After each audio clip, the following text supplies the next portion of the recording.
والبحث عن مصادر اقتصادية غير البترول ووجودها مع دولة اندونيسيا العظيمة في الجي 20 من الدول الاقتصادية.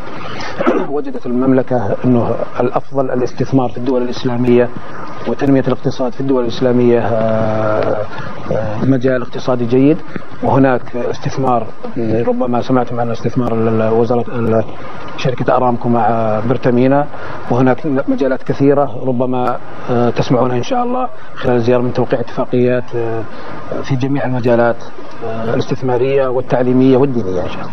مجالات كثيرة في التعليم وفي الشؤون الدينية وفي شؤون الاقتصاد والاستثمار، الشؤون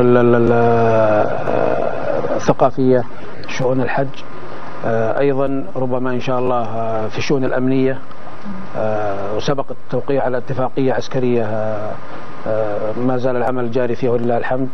ربما يكون هناك تعاون في مكافحة الإرهاب، وهذا من ثمرات التعاون إن شاء الله، لأن السعودية وأندونيسيا يعانون من استهداف الإرهاب لهذا البلدين الآمنين، فوجدنا أن التعاون بيننا سيعطي حصار لهذا العبث الأمني، بالإضافة إلى أن هناك مشاريع في الإسكان ومشاريع سياحية ومشاريع في البنية التحتية للطاقة.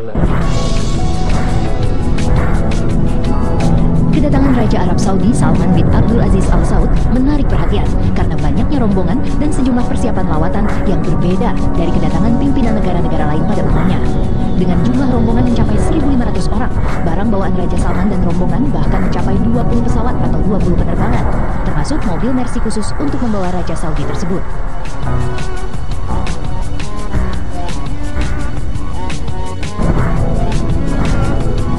Dua unit Mercedes Maybach S600 telah tiba di Bandara Internasional Igusti Ngurah Rai Denpasar, Bali. Berdasarkan lawatan sebelumnya ke negara lain, jenis Mercedes Maybach yang digunakan adalah S600 Guard yang dirancang untuk menghindarkan penumpangnya dari ancaman dari segala sisi, termasuk kolong mobil. Kaca mobil ini dibuat dari bahan aramid dan komponen plastik serta dilapisi polikarbonat yang tahan lontaran serpihan. Kaca ini juga menawarkan perlindungan dari peledak dan anti peluru senjata serbu. Wow, super aman bukan?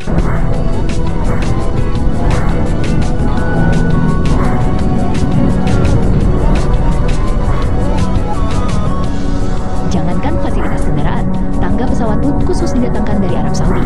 Tangga tersebut berwarna putih dan berhiaskan kaligrafi emas di bagian atasnya.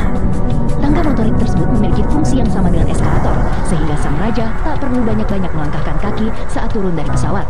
Apalagi usia Raja Salman telah menginjak 81 tahun.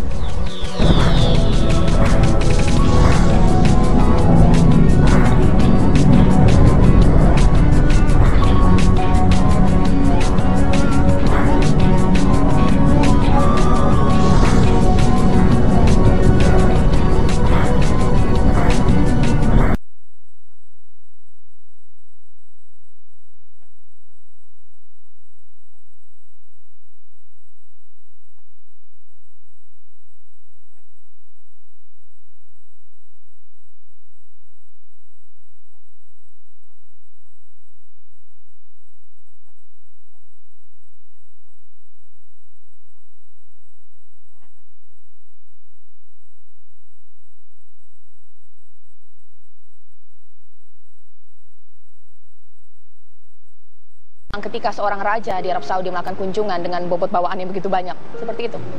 Ya, itu tadi yang saya katakan bahwa dasar politik Saudi itu kan kekeluargaan itu, sehingga yang dibawa itu antara pejabat negara dan keluarga kan hampir sama, sehingga misinya juga diplomasi dan juga misi liburan, sehingga waktu yang diperlukan itu juga sangat panjang ya, sampai 9 hari.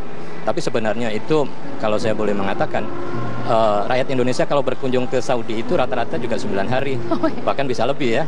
Karena paket umroh itu kan 9 hari. Mungkin dari prinsip ini ya. Dan hari demi hari itu kan rakyat Indonesia yang berkunjung ke Saudi sangat besar ya. Nah, saya kira wajar kemudian Raja membawa untuk menunjukkan bahwa ini keluarga Raja juga ya. Masyarakat rakyat Saudi juga banyak begitu ya. Untuk mengimbangi kunjungan rakyat Indonesia yang setiap saat ya. Dengan batas waktu yang 9 hari itu. Nah, ini kan juga saya kira menarik untuk dilihat ya dari sisi budaya ya, kedua yang berusaha untuk mencari kesamaan-kesamaan yang ada. Oke, selain memang kemudian bawaannya banyak gitu ya, kita juga tahu juga dia menginginkan atau juga mempersiapkan bahwa ketika berada di sini juga dalam servis yang terbaik gitu ya. Hal yang lumrah nggak sih? Saya kira itu hal yang wajar kalau kita kemudian melihat apa yang biasa terjadi di Timur Tengah ya. Memang seperti itu. Jadi kemudian kita juga harus melihat bahwa persoalan diplomasi ini jangan hanya dilihat yang formal-formal saja ya. Pertemuan dengan presiden, wakil presiden, dengan DPR dan lain sebagainya. Sign kesepakatan dan lain sebagainya. Tetapi sebenarnya juga harus dilihat di balik itu. Bahkan kejadian itu bisa terjadi, keputusan itu bisa terjadi ketika di Bali begitu ya. Akan terjadi tambahan yang lebih positif boleh jadi ketika itu. Ini kan karena model politik yang bersifat kekeluargaan itu. Jadi tidak harus di depan meja kemudian terjadi kesepakatan ya. Boleh jadi di luar itu ketika berlibur tiba-tiba kemudian ada kesepakatan lintasan yang disampaikan oleh raja atau keluarga, pangeran dan sebagainya untuk menambah nilai investasi dan lain sebagainya. Itu juga saya kira sangat-sangat informal. Oke, meskipun memang kunjungan ini kan simbolis, pastinya kan nanti kan ada runtutan hal yang dilakukan jika kemudian melakukan kerjasama ya antara Indonesia dan juga Arab Saudi. Tapi agar kunjungan ini juga bisa kita hadapi dengan maksimal mungkin, apa yang harus dilakukan oleh eksekutif kita dan juga legislatif kita ya? Ya, saya kira selama 9 hari itu akan selalu menjadi pembicaraan ya baik di Indonesia maupun di Saudi sendiri ya terhadap katakanlah pelayanan, sambutan dan lain sebagainya. Artinya walaupun kunjungan kenegaraannya formalnya 3 hari, tetapi itu artinya juga sampai kepada hari terakhir ya, sampai kemudian beliau maintain hubungan, kemudian say goodbye, selamat sampai di sana. Setelah itu akan dikembangkan kerjasama berikutnya. Nah sekarang ini kan seperti test case saja untuk melihat sejauh mana keseriusan katakanlah ya Indonesia ya untuk kemudian menjalin hubungan yang lebih mesra dengan Arab Saudi. Nazarudin melihatnya seperti ini, langsung dari Makassar. Selamat malam, Pak. Selamat malam, Assalamualaikum warahmatullahi wabarakatuh. Ya, saya senang sekali ya berkesempatan pada malam ini. Kebetulan saya ada acara di Makassar dan begini, Mbak, saya baru juga kembali dari Riyadh ya kan. Sempat ngomong-ngomong dengan beberapa kawan-kawan di kalangan akademisi dan pengusaha di Saudi Arabia ya. Saya juga bertanya kira-kira apa yang menjadi motif kunjungan raja sedemikian lama dan sedemikian jumlah besar yang akan berkunjung. Kalau informasi terakhir itu bisa lebih dari 1.000 orang ya, bisa sampai 1.500 dengan kekuatan pesawat besar, lebar dan menengah itu sekitar lebih 10 pesawat ya kan. Nah kalau kita lihat hanya 3 negara muslim atau negara mayoritas muslim yang masuk dalam negara G20 yaitu pertama Indonesia, Saudi Arabia dan Turki. Nah, kita tahu seperti yang disampaikan tadi teman kita bahwa memang investasi Saudi Arabia itu di Eropa dan di Amerika itu cukup besar. Tapi sepertinya juga perkembangan terakhir ini banyak dari kalangan swasta Saudi Arabia dan kalangan pengusaha Timur Tengah yang lain merasa nggak nyaman dengan kehadiran Presiden baru Amerika sekarang ini. Sehingga dengan demikian mereka mencari tempat mana kira-kira yang paling bagus untuk melakukan investasi. Nah, kalau kita hitung negara-negara muslim yang paling aman di seluruh dunia sekarang ini, ya kawan-kawan saya di Amerika itu ada beberapa Saudi Arabia di Riyadh itu kami ada seminar baru-baru ini. Mereka menyebutkan bahwa tempat yang paling aman sekarang ini adalah Indonesia.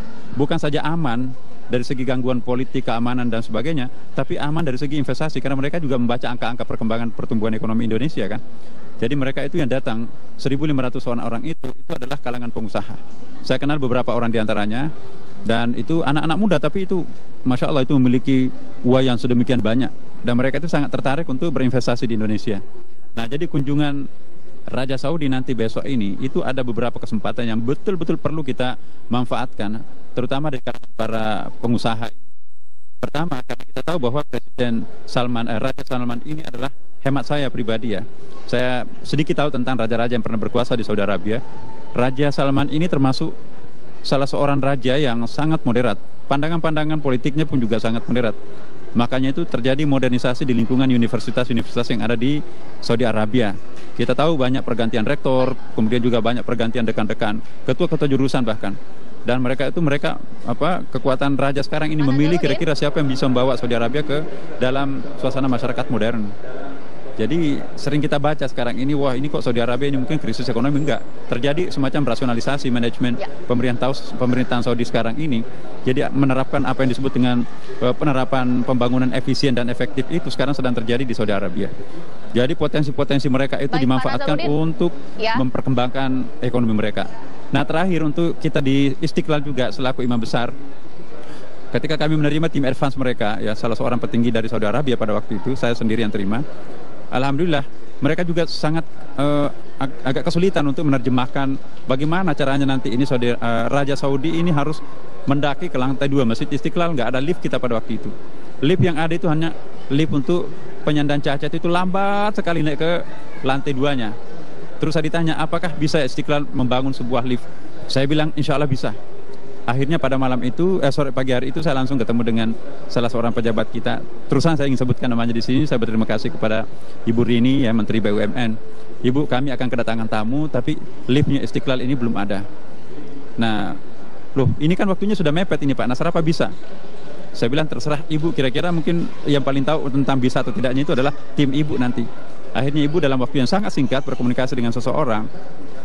Kita butuh waktu 28 hari pada waktu itu. Akhirnya Ibu Rini mengatakan, insya Allah bisa Pak Nasar. Dan siang itu juga langsung timnya datang, kami terima. Dan kerjanya 24 jam. Subhanallah, dalam tempo tidak sampai 28 hari, baru 2 minggu dari hari ini, itu sudah bisa dipakai liftnya itu. Dan liftnya termasuk, ya bagus ya. Kami berterima kasih kepada Waskita Karya, ya. Kebetulan dirutnya itu adalah teman kita juga ya, jamaah kita. Alhamdulillah. Baik. Pada kesempatan ini juga saya berterima kasih kepada Waskita Karya. Di samping itu juga ada persiapan lain tentunya ya. Kita perbaharui semua karpet-karpet yang ada. Kemudian dalam waktu dekat ini juga akan ada dekorasi-dekorasi khusus lah di Masjid Istiqlal. Ya, bukan karena beliaunya akan datang, rajanya akan datang. Memang sudah sampai saatnya, seperti para pemirsa tahu. Ini kan kepemimpinan baru di Masjid Istiqlal, saya juga baru, dan teman-teman dari Badan Pelaksana pun juga baru. Kita mencoba untuk menciptakan Masjid Istiqlal yang ramah terhadap tamu-tamu asing, ramah terhadap orang kita sendiri, pokoknya ramah untuk semuanya. Insya Allah Istiqlal untuk semua, dan akan menjadi masjid kebanggaan kita, khususnya umat Islam di Indonesia. Baik Pak Nazarudin, nah dengan kunjungan ini, DPR sudah bersolek, Istiqlal juga sudah bersolek. Pertanyaan saya, apakah kunjungan atau lawatan ini juga bisa dinikmati oleh masyarakat kebanyakan pada saat kemudian kunjungan tersebut? Masyarakat awam boleh nggak sih kemudian melihat gitu, ikut menikmati kunjungan tersebut? Bagaimana Pak? Iya, kita tidak ada masalah. Kita nggak bisa melarang orang datang ke masjid siapapun, asal tujuannya untuk beribadah terutama ya kan. Dan kita pun juga di Istiqlal itu kan sudah ada sistem pengamanannya, jadi juga tentu sudah steril ya. Teman-teman juga dari Pas Pampres itu sudah sangat siap untuk.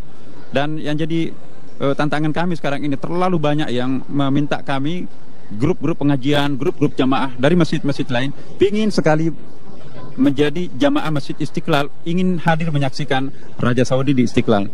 Baru tadi ini pucuk pimpinan Muslimat Nahdlatul Ulama itu mau membawa masanya ke Istiqlal dalam rangka ikut serta menjemput Raja Saudi.